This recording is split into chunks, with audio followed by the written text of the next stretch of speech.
Hello everybody and welcome to Unstopablness Gaming. Today we're doing the Pokemon Planet Money Making Guide for the Kanto region. Now a lot of you guys have been asking for this guide and I went in detail and I trained for hours in each area just so I could get the exact measurements of how much money you're going to get per hour in these regions. But before this starts, I want you guys to know that I did not take into account items and rare Pokemon. This is only going to be cash drops per hour. This video contains the top 5 places that most trainers train at when they're stuck in the game. If this video did help you, please leave a like and share it to someone else in need. And without further ado, let's go ahead and get started with the actual video.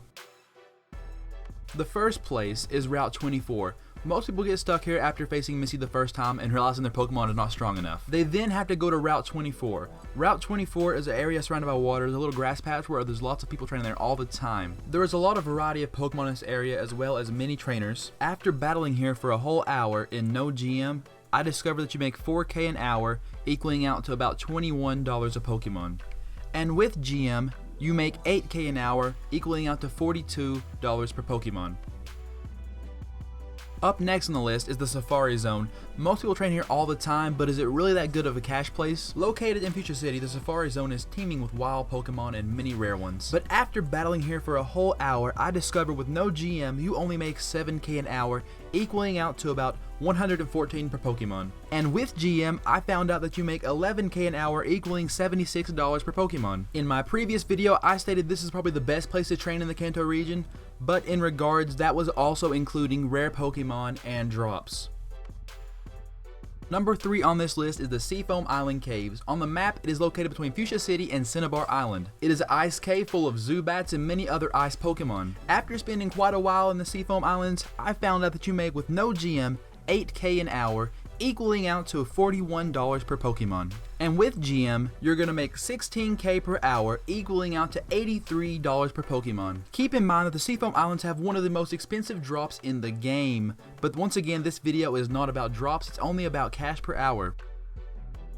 The next area is the Cerulean Cave. You may need to beat the Kanto Elite Four to go into this place, but this place is in Cerulean, up above next to where Route 24 was. After defeating a whole bunch of Pokemon, I discovered that you will be making 24K an hour with no GM, equaling out to about $112 per Pokemon. And with GM, you're going to be making a staggering 48K an hour, equaling out to $224 per Pokemon.